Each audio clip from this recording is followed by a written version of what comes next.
নমস্কাৰ আপোনালোকক সকলোকে পুনৰবাৰ এক্সিয়া আইএছ একাডেমীলৈ স্বাগতম জনাইছোঁ। ধাৰাবাহিকতা অব্যাহত ৰাখি আজি 24 নৱেম্বৰ দিনাখনো আমি লৈ আহিছোঁ আপোনালোকৰ ওচৰলৈ নিউজ পেপাৰ এনালাইচিছটো, য'ত আমি কেইটামান গুৰুত্বপূৰ্ণ নিউজ চাবলৈ গৈ আছোঁ। অ'কে, বিফৰ উই লঞ্চ আমি আপোনালোকক জনাব বিচাৰোঁ যে এক্সিয়া আইএছ একাডেমী ৰিচেণ্টলি আহিবলগীয়া APSC কাৰণে বা ADAR কাৰণেও কিছুমান নতুন বেচ ষ্টাৰ্ট কৰিছোঁ, য'ত আপোনালোকৰ ফাউণ্ডেশ্যনেল নিউমেৰিচি লিটাৰেচি পৰা আদি কৰি আমাৰ যিখিনি ধৰি লওক APSCৰ প্ৰিলিমছ মেইনছ আৰু ইণ্টাৰভিউৰ কাৰণে ডেডিকেটেড কোৰ্চ এটা লঞ্চ কৰা গৈছে, য'ত আপোনালোকৰ দেওবাৰ দিনটোত মক টেষ্ট হ'ব, বৃহস্পতিবাৰ দিনটোত আপোনালোকৰ চেমিনাৰ হ'ব আৰু প্ৰত্যেক দিনাখনে দুটা ক্লাছ আপোনালোকক দিয়া যাব। চ' গতিকে ইয়াৰ আণ্ডাৰত CSETৰো এটা ডেডিকেটেড ক্লাছ আছে। চ' গতিকে 1-to-1 মেণ্টৰিঙৰ উপৰিও আপোনালোকক খুব এটা কেয়াৰিং এনভাইৰনমেণ্টত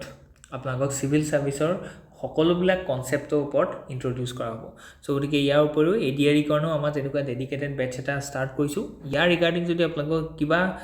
সুধিবলগীয়া থাকে, তেতিয়াহ'লে আমাৰ এই যিটো অফিচিয়েল কণ্টেক্ট নাম্বাৰ আছে 6002417488, ইয়াত আপোনালোকে মেছেজ ড্ৰপ কৰিব পাৰে বা ফোন কৰিব পাৰে। অ'কে, ধন্যবাদ। চ' গতিকে ফাৰ্ষ্ট যিটো আৰ্টিকল আছে, the article is about the letter has won but the spirit has not lost.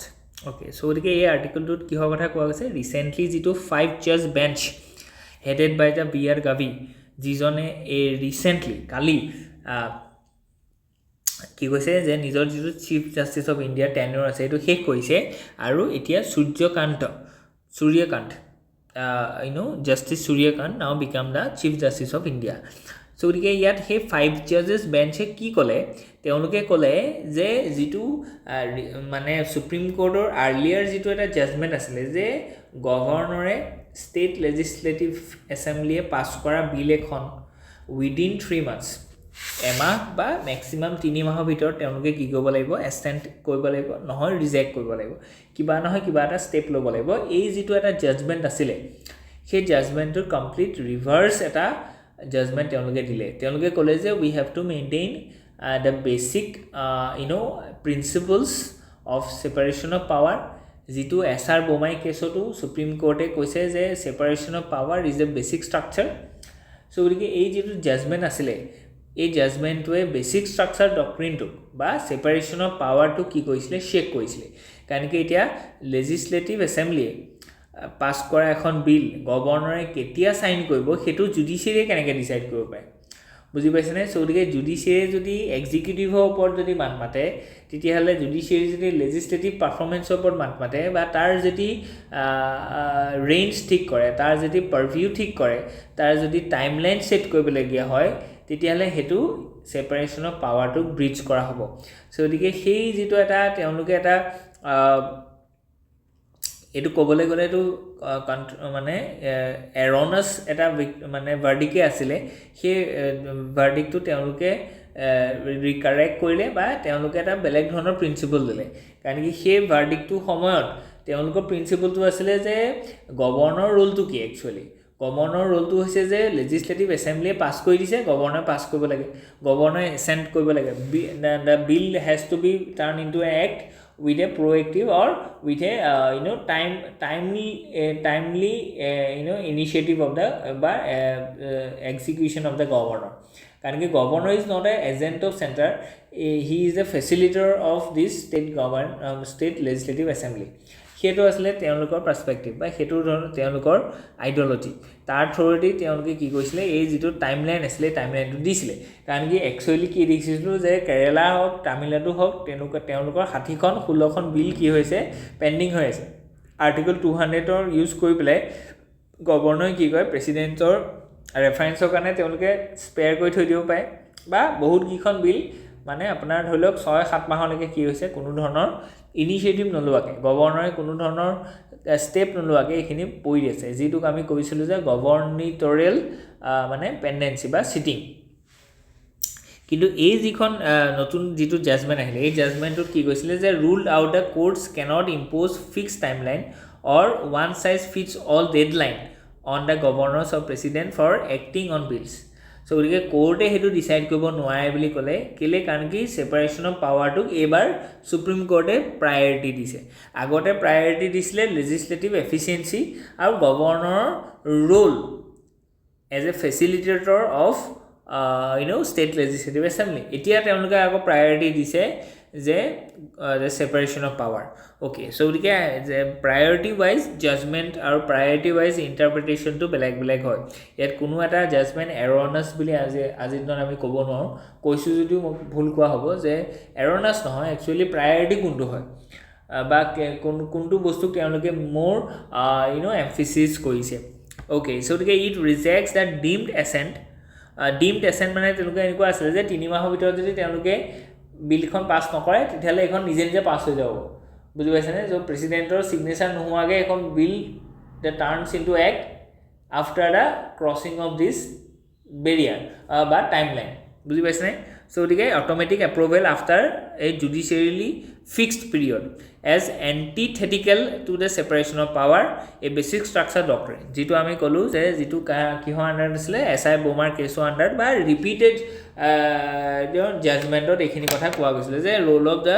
supreme court role of the judiciary role of the executive and role of legislature these three organs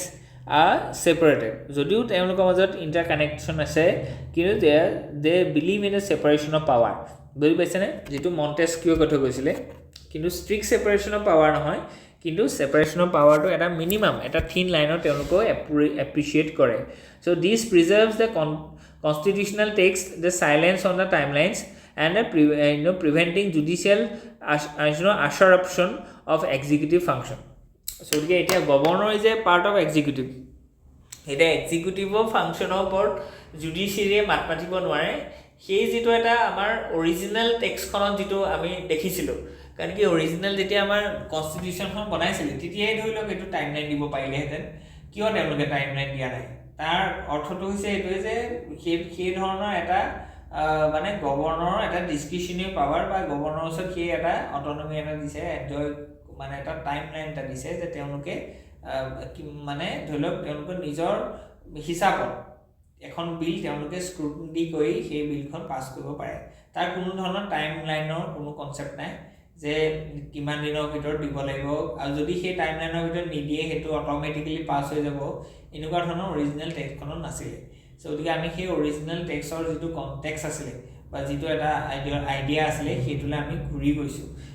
এই জাজমেন্টৰ থ্ৰুৱেদি so গতিকে সেফগাৰ্ডিং the spirit of the কনস্টিটিউশনৰ কথা কৈছে সেপাৰেশন of power যেটো আছিল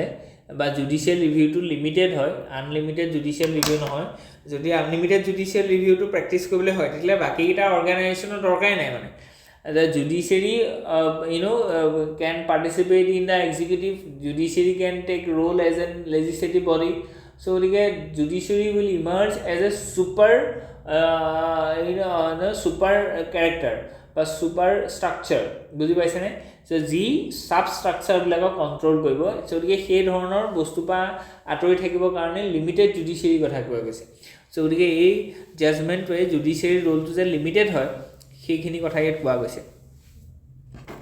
balance judicial ৰিষ্ট্ৰেইনৰ কথা কোৱা গৈছে and historical and ethical ইম্পেৰেটিভৰ কথা আছে and substantive essence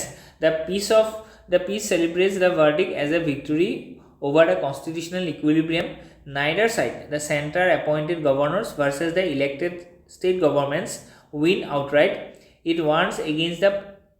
politicization advocating for governors president as the detached figure so etu ekdom original context etu asle je president and governor ejon detached figure hoy teonlokor politics logot কোনো মানে লেনদেন নাই বলে interest নাই তেনেকুৱা এজন ব্যক্তি হ'ব লাগে একচুয়ালি বুজি পাইছনে যে এজন গভৰ্ণৰ কামটো হৈছে যে তেওঁ বহি থাকিব ষ্টেট লেজিসলেটিভ এসেম্বলি এখন বিল পাস কৰি দিব তেওঁ এখনৰ সাইন কৰি দিব and turn into an act so গতিকে বাস সো গতিকে হেকানে তেওঁ এজন ডিটাচ ফিগাৰ বুলি কৈছে এই পলিটিসাইজেশন অফ দিস গভৰ্ণৰ এটো বস্তু বেয়া হৈছে বুজি পাইছনে হেতু এটা জেনুইন কনসাৰ্ন হয় আৰু আগৰ যেটো জাজমেন্ট আছিল সেই জাজমেন্টটো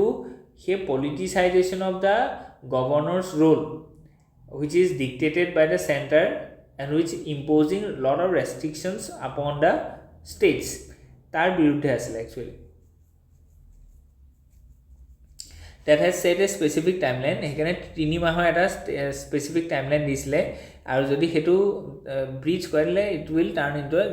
dim okay so গতিকে ইয়াত কোৱা গৈছে যে সেই ইকুইলিব্ৰিয়ামটো তেওঁলোকে মেইনটেইন কৰিছে governor versus state wins out it warns against the politicization of teachers figure who nurture the federalism rather than obstructive so গতিকে গভৰ্ণৰ আৰু প্ৰেসিডেন্টৰ কামটো হৈছে ফেডাৰেলিজম যেটো আছে ফেডাৰেলিজমৰ কনসেপ্টটো কি যে separation of power between the state and the center বুজি পাইছেনে সো গতিকে এই যেটো এটা আছে যে সেন্টাৰ আৰু ষ্টেটৰ মাজত এটা কোঅৰ্ডিনেশন থাকিব কিন্তু কোলাবোৰেশনো থাকিব কোনো ইটো হিটোৰ পাৱাৰৰ কনফ্লিক্ট নাহিব এটো হৈছে সেপাৰেশন অফ পাৱাৰ আৰু ফেডাৰেলিজমৰ কনসেপ্টটো তাৰ পৰা আহিছে ষ্টেট আৰু সেন্টাৰৰ মাজত দুটা মানে সেপাৰেট পাৱাৰ হাউস হিচাপে ইমাৰ্জ হ'ব সো গতিকে সেই বস্তুটোক নাৰ্চাৰ কৰিব লাগিব একচুয়ালি গভৰ্ণৰ সেই বস্তুটোক অবষ্ট্ৰাক্ট কৰিলে নহব কাৰণ কি federalism also a basic structure বুজি পাইছেনে সো গতিকে উইদাউট ফেডাৰেলিজম আমাৰ সেন্টাৰ আৰু ষ্টেটৰ মাজত কোঅপাৰেশন নাথাকিব যদি কোঅপাৰেশন নাথাকে তেলে কি থাকিব কনফ্লিক্ট থাকিব যদি কনফ্লিক্ট থাকে তেতিয়ালে কি হ'ব যে ইয়াৰ যেটো ইউনিটি আছে যেটো টুগেদাৰনেস আছে যেটো ফ্ৰেটাৰ্নিটি আছে এটো নাইকিয়া হৈ যাব সো গতিকে federalism is the base of this democracy because we believe in diversity federalism cherish this diversity and with this cherishment we are intends to bring some unity in this nation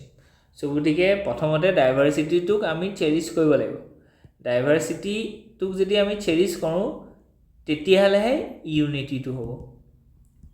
আমি যদি ডাইভাৰ্সিটি টো eliminate কৰিবলে যদি United force এটালে যাও তেতিয়ালে এটো unity নাথাকিব যেটো কথা এ জাজমেন্টত কথা কৈছে তা Gandhi notes the bench refusal to tutor either side the positioning the judgment as a moral compass for the cooperative governance so গতিকে ইয়াত দুইটা কথা কলে যে জুডিশিয়াৰী ৰোল টু ডিফাইন কৰিলে আৰু যেটো এটা ফেডাৰেলিজমটোক দুৰ্বল কৰিবলৈ কাৰণে সেন্টাৰে যি এটা পাথ লৈছে to utilise this to roles to important constitutional role as a governor and president হেতুকো কনডেম কৰিছে যে সেন্টাৰে এটো পন্থা লব নালাগে গভৰ্ণৰ আৰু প্ৰেসিডেন্ট জনক সেন্টাৰৰ কাৰণে কাম কৰিবৰ কাৰণে এজেন্ট হিচাপে প্লে কৰিব নালাগে তেওঁলোক ফেডাৰেলিজমটোক চেৰিশ কৰিব কাৰণে ইউটিলাইজ কৰিব লাগে আৰু জুডিশিয়াৰী নিজে নিজৰ লিমিটটো কৈছে যে we should not step in into the matters of legislative and executive functions okay so গতিকে ইয়াত পিৰিয়ড খিনি ডিফাইন্ড হিষ্টৰিকেল ইভলিউশনছ খিনি দেখুৱাই দিছে ইয়াত কিছুমান ল্যান্ডমাৰ্ক জাজমেন্ট আছে যেটো মই বাৰে বাৰে কৈছিলো এছআৰ বৰ্মাই কেছ ইয়াত আপুনি চাব পাৰে যে ইয়াত যেটো কৈছে যে সেপাৰেশন অফ পাৱাৰৰ কথা ইয়াত খুব বেছি জোৰ দিয়া গৈছে বুজি পাইছেনে ঠিক তেনেকৈ সৰকাৰীয়া কমিশন এইবিলাকৰ কথাও আছে সো গতিকে challenges related to the issue politicisation of the office কোনটো অফিস গভৰ্ণৰ আৰু প্ৰেসিডেন্টৰ অফিস হেতু কথা কোৱা গৈছে ইয়াত ঠিক তেনেকৈ জুডিশিয়াল ডাইলেমাৰ কথা কৈছে যে বেসিকে ষ্টেপ ইন কৰিব নোৱাৰে আৰু একেবাৰে সেই পাৰ্টিকুলাৰ বিষয়টোৰ ওপৰত তেওঁলোকে উদাসীনো হৈ থাকিব নোৱাৰে বুজি পাইছেনে কাৰণ কি তামিলনাডুত যেটো কথা হৈছে যে 16খন বা 36খনকে লেজিসলেচাৰ বিল গভৰ্ণৰে সাইন নকৰাকে আছে কোনোবা এখন বিল প্ৰেসিডেন্টৰ কাৰণে ৰেফাৰেন্সলে দিলে প্ৰেসিডেন্টে তাৰ ওপৰত একো ধৰণৰ কাম কৰা নাই সো গতিকে ইয়াৰ পৰা কি হৈছে এই তামিলনাডু পাৰ্টিকুলাৰ ষ্টেটখনত মানে ভেকুৱাম এটা আহি গৈছে বা মানে গভৰ্নেন্স ডিলে আহি গৈছে সো গতিকে গভৰ্নেন্স ডিলেটো আকৌ আমাৰ কনস্টিটিউশনৰ কাৰণে বেয়া ডেমক্ৰেসিৰ কাৰণে বেয়া কাৰণ কি গভৰ্নেন্স ডিলে পৰা আমাৰ কি আহিব যে সোশিও ইকোনমিক জাস্টিসটো ডিলে হৈ যাব বুজি পাইছেনে সোশিও ইকোনমিক নিড তো পিছ পৰি যাব সো গতিকে হেতুক আকৌ ইন্টাৰফেয়াৰ কেনে জুডিশিয়াৰী কৰিব লাগিব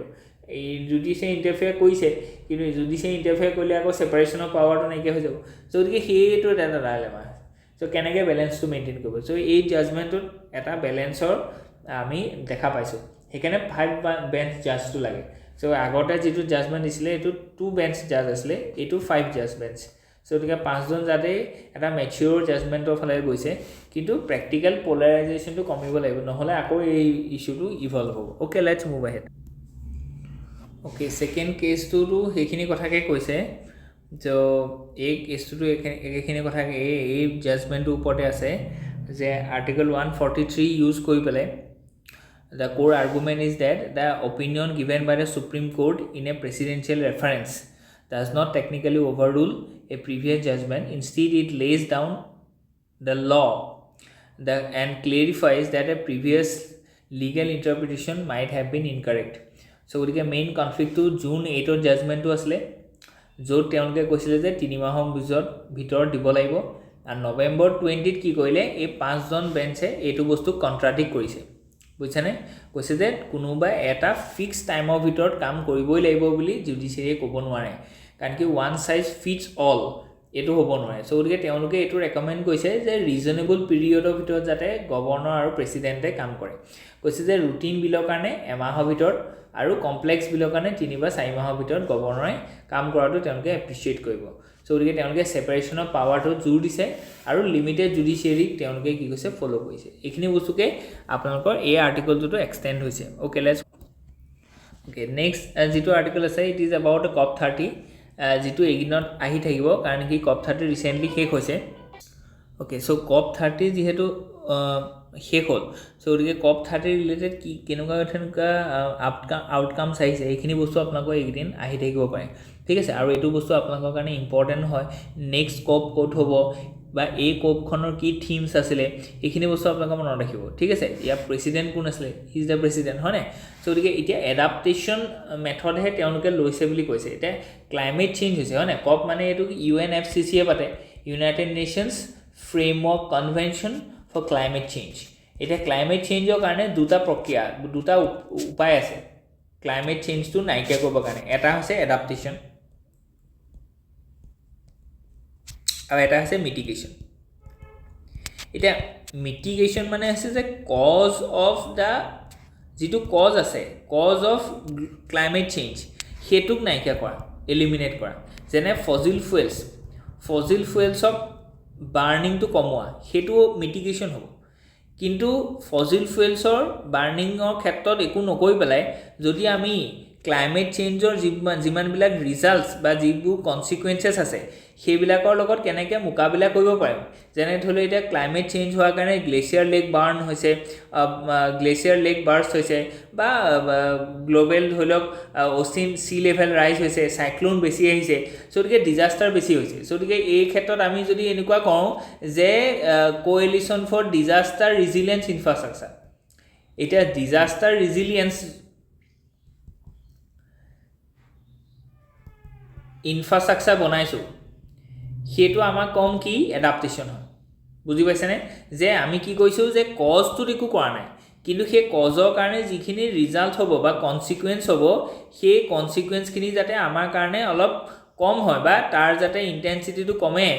তেনেকুৱা ধৰণৰ মেজাৰ্ছক আমি কি বুলি কওঁ এডাপ্টেশন বুলি কওঁ এতিয়া আমাৰ কপ 30 এক্সপেক্ট কৰিছিলে যে মিটিগেটিভ কিমান মিটিগেশন মানে আমি এডপ্ট কৰোঁ কিছুমান পলিসি কিন্তু আমি আকৌ এডাপ্টিভ হে কিছুমান কি কৈছো মানে পলিসি লৈছো বুজি পাইছেনে সো গতিকে হিখিনি কথা কি ইয়াত ধুনিয়াকৈ কোৱা গৈছে যে article analysis the outcomes of COP 30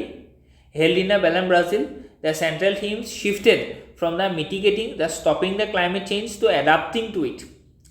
so গতিকে এইটো আমাৰ কাৰণে এটা ইস্যু হয় যে ক্লাইমেট চেঞ্জ তো একচুয়ালি আমি কি কৰিব লাগিব তা কজ খিনিক আমি এড্ৰেছ কৰিব লাগিব নহলে এনে কজ তো কজে হৈ আছে আমি যদি তাৰ পৰা বেলেগ এটা আউটকাম আশা কৰি থাকিলে নহব বুজি পাইছানে সো গতিকে সেই পাৰ্টিকুলাৰ কজ তো কাৰণে তেনেকুৱা ধৰণৰ কনসিকুৱেন্সেস হ'বই তাক আমি অলপ কমাবহে পাৰিম তাৰ পৰা আমি মানে আউটকাম কৰি পেলাই বা তাক আমি উইন ওভাৰ কৰিব নোৱাৰিম while that ensures the economic justice and developing nations so গতিকে মুইটোৰো এগ্ৰিমেন্টটো আছে মুইটাৰাও যেটো আছে ওয়াৰ্ডটো আমি কালিও কৈছো যে it is a Portuguese term for the coming together so গোটেইখিনি একেলগ হোৱাটোকে মুইটাৰো বুলি কয় সো এই ওয়াৰ্ডটো আপোনালোকে এথিক্স বা কনক্লুজনত নিজৰ আনসাৰ লিখিব পাৰিব যিকোনো ক্ষেত্ৰতে লিখিব পাৰিব সো গতিকে it emphasise the collective actions but notably lack a binding roadmap to end the fossil fuels so fossil fuels to end কৰিবৰ কাৰণে তাক আমি কোনো বাইন্ডিং roadmap লোৱা নাই সো হেকানে আমি যদি ফসিল ফুয়েলছ টু নাইকিয়া কৰিব কাৰণে বা ইয়াৰ ইউজ টু যদি আমি টাইম বাউন্ডেড যদি আমি নাইকিয়া কৰিম বুলি যদি ললো হেতেন তেতিয়া আমি হেতু মিটিগেশন বুলি কলো কিন্তু এটা মিটিগেটিভ কোনো ধৰণৰ স্টেপ লোৱা নাই এটো এডাপ্টিভ স্টেপ লোৱা গৈছে সো গতিকে adaptation over mitigation there is a distinct shift in the focus towards adaptation the countries agreed at least triple adaptation finance by 2035 so গতিকে তেওঁলোকে কৈছে যে ফাইনেন্স লাগিব এডাপ্টেশনৰ কাৰণে আমাক লাগিব ফাইনেন্স যেনে আমাক ডিজাস্টাৰ ৰেজিলিয়েন্ট ইনফ্ৰাষ্ট্ৰাকচাৰ বনাব লাগে আমি এফৰেষ্টেশন কৰিব লাগে আমি ম্যানগ্ৰোভস প্ৰিজাৰ্ভ কৰিব লাগে কাৰণ কি গ্লোবাল ওয়াৰ্মিং হৈছে এটা কোৰাল ৰিফছ হৈছে আৰ্টিফিশিয়াল কোৰাল ৰিফছ লগাব লাগিব সো গতিকে তাৰ কাৰণে আমাক লাগিব ফাইনেন্স সো গতিকে সেই ফাইনেন্সটো যাতে 3 গুণ বেছি হয় তাৰ কাৰণে আমি কি কৈছো এডাপ্টিভ মেজাৰ্স লৈছো this technology that climate change effects R নাও ইনএভিটেবল মানে ক্লাইমেট চেঞ্জৰ কাৰণে ইফেক্টস আহিবই ক্লাইমেট চেঞ্জৰ কাৰণে ইফেক্ট কি হৈছে যে গ্লেচিয়াৰ মেল্ট হ'ব যে ফ্লাড হ'ব গ্লেচিয়াৰ লেক আউটবাৰ্ষ্ট ফ্লাড হ'ব গ্লোবাল সি লেভেল ৰাইজ হ'ব ওশেনিক এভাৰেজ টেম্পাৰেচাৰ বাঢ়িব সাইক্লোনৰ ইন্টেন্সিটি বাঢ়িব কোৰাল ৰিফৰ ব্লিচিং বাঢ়িব so global average heat effect বাঢ়িব আৰবাইন হিট আইল্যান্ড স্ট্ৰেছ বেছি হ'ব সো এইবিলাক বস্তু ওয়াইল্ড ফায়াৰ্স বেছি হ'ব সো এইবিলাক কনসিকুৱেন্সেস মানে সদায় থাকিবই সো আমি এটা কি কৰিব লাগিব সেই কনসিকুৱেন্স বিলাকৰ লগত মিলিব পৰাকে এডাপ্টিভ মেজাৰ আমি ল'ব পাৰিব লাগিব এতিয়া সো ইনএভিটেবল বুলি কৈছে এইবিলাক হ'বই মানে এইবিলাকৰ ওপৰত আমি একো কামেই কৰা নাই হ'ব বুলি ভাবিও and the infrastructure agriculture must be made resilient এতিয়া আমি এগ্ৰিকালচাৰটোকহে আমি ৰিজিলিয়েন্ট বনাব লাগিব মানে খুব বেছি বৰষুণ হ'বই